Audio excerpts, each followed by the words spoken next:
Hello friends, welcome to my dean channel. நம்ம சேனலை subscriber பண்ணாதவங்க பண்ணிக்கோங்க.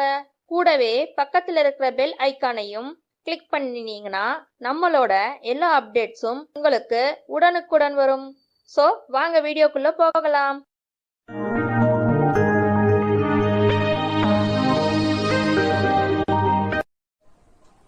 வாங்க இன்னைக்கு என்ன வீடியோல பார்க்க போறோம். முட்டை புளிக்குழம்பு எப்படி செய்யறதுன்னு பார்க்கலாம். தேங்காய் இல்லாம இன்னைக்கு செய்ய போறோம். அதுக்கு ஒரு 150 கிராம் சின்ன வெங்காயம் எடுத்து வச்சிருக்கேன். ஒரு 2 கட்டி பூண்டு உரிச்சு வச்சிருக்கேன். ஒரு 5 முட்டை, ஒரு 4 தக்காளி, ஒரு எலுமிச்சை சைஸ் புளி எடுத்து கரைச்சி வச்சிருக்கேன். இப்ப முதல்ல அடுப்பு பற்ற வச்சுக்கோங்க. அதுல ஒரு வானிலை வச்சுக்கோங்க.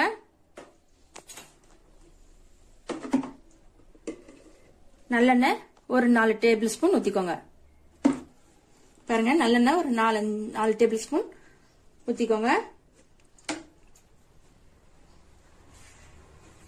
எண்ணெய் சூடேறட்டும். ஒரு 1/4 டீஸ்பூன் வெந்தயம் சேர்த்திக்கோங்க. லேசா சவக்கட்டோங்க, ரொம்ப சவக்க தேவையில்ல.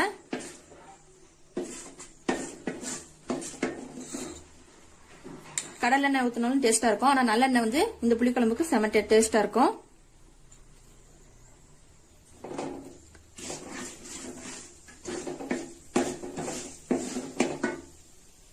பாருங்க, இந்த அளவுக்கு சவக்க இருந்தா போதும். இப்ப நம்ம எடுத்து வச்சிருக்கிற இந்த 3 கட்டி பூண்டு அதையும் சேர்த்திக்கலாம்.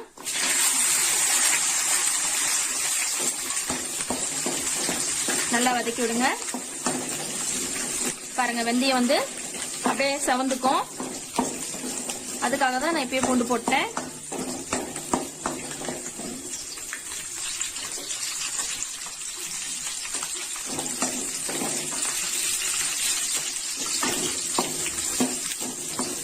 பூண்டு போட்டு ஒரு 5 செகண்ட் போல நல்லா வதக்கி விட்டுட்டு அதுக்கப்புறம் நம்ம எடுத்து வச்சிருக்கிற இந்த சின்ன வெங்காயத்தையும் சேர்த்திக்கலாம். நான் அப்படியே முழுசா சேர்த்த போறேங்க.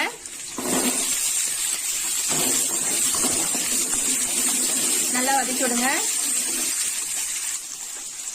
ஒரு 1/2 டீஸ்பூன் போல நான் உப்பு சேர்த்திக்கிறேன். கொஞ்சம் சீக்கிரம் வெங்காயம் வதங்கும்.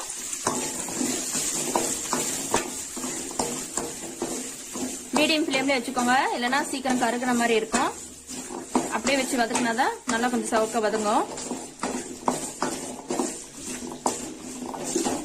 கொஞ்சம் சவக்க வதங்கட்டோங்க, பார்க்கலாம்.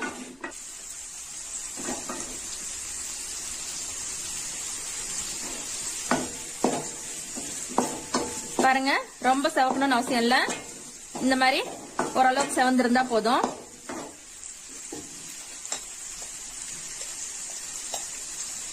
மிளகாத்தூள், தனி மிளகாத்தூள் ஒரு டேபிள் ஸ்பூன் சேர்த்திக்கோங்க.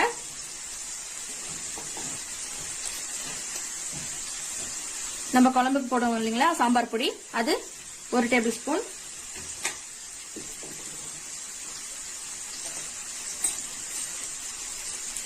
மல்லித்தூள் அது ஒரு டேபிள் ஸ்பூன்.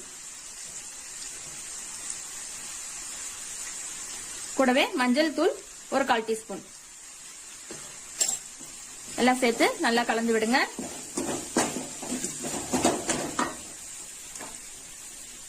இது கூட கொஞ்சமா பெருங்காயம் சேர்த்திக்கோங்க.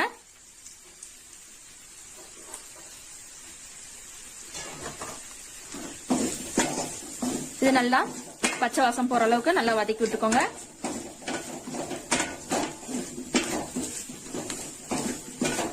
ரொம்ப நேரம் வதக்கணும்னு அவசியம் இல்ல, ஒரு நிமிஷம் போல வதக்குனா போதும். இப்ப எடுத்து வச்சிருக்கிற இந்த தக்காளி பேஸ்ட் சேர்த்திக்கலாம்.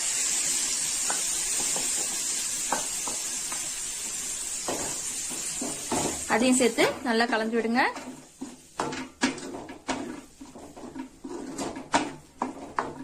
இது நல்லா கலந்து ஒரு கொதி வரட்டும்.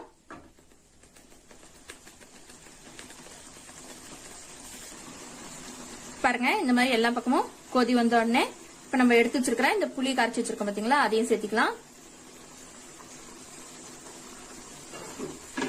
இது கூட கொஞ்சம் தண்ணி சேர்த்தி ஊத்திக்கலாம்.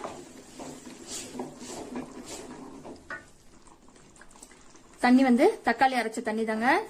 மிக்சில கொஞ்சம் தண்ணி சேர்த்து கழுவி எடுத்திருக்கேன். தண்ணி பத்தாது, இன்னும் கொஞ்சம் நம்ம தண்ணி சேர்த்து எடுத்துக்கலாம்.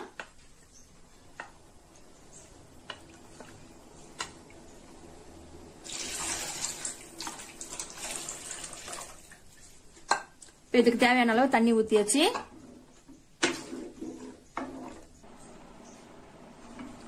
பாருங்க, நம்ம தேவையான அளவு தண்ணி சேர்த்துட்டு இது கூட இன்னும் கொஞ்சம் உப்பு சேர்த்திக்கலாம். நம்ம முதல் வெங்காயம் வணங்குறதுக்கு தான் உப்பு போட்டோம், அதனால நான் இன்னும் கொஞ்சம் உப்பு சேர்த்திக்கிறேன். உப்பு அப்புறம் பார்த்துட்டு கூட நம்ம உப்பு சேர்த்திக்கலாம். இப்ப இது கொதி வரட்டுங்க. இது ஒரு தட்டு போட்டு இப்படி மூடி வைங்க, கொதி வரட்டும், பார்க்கலாம். வாங்க பார்க்கலாம். இப்போ பாருங்க, இந்த மாதிரி கொதி வந்துட்டு இருக்குது. இப்போ உப்பு காரம் வேணா பார்த்துக்கோங்க. நான் போட்டிருக்கிற காரமே இந்த குழம்புக்கு போதுமான அளவு இருக்கு. கருவேப்பிலை ஒரு கொத்து எடுத்து இந்த மாதிரி தூவி விட்டுருங்க.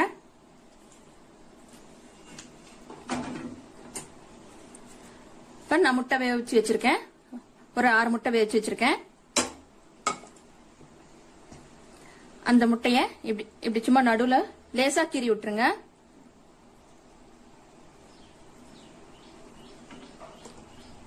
எல்லா முட்டையும் அதே மாதிரி லேசா கீறி விட்டு உள்ள போட்டுருங்க.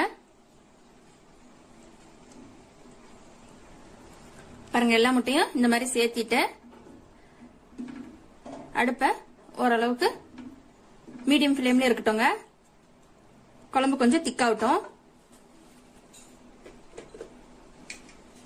இப்ப வெந்தயம் சீரகம் கொஞ்சம் வறுத்து பொடி பண்ணி வச்சிருக்கேன், அதையும் கொஞ்சம் சேர்த்திக்கலாம். இது குழம்ப அப்படி மூடி வச்சிருங்க. மீடியம் ஃப்ளேம்ல இருக்கட்டும்ங்க. குழம்பு திக்காகட்டும், பார்க்கலாம்.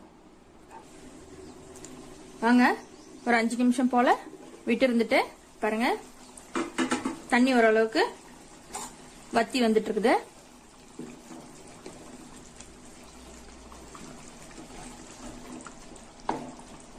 குழம்பு இந்த அளவுக்கு பாருங்க திக்கா இருக்குது.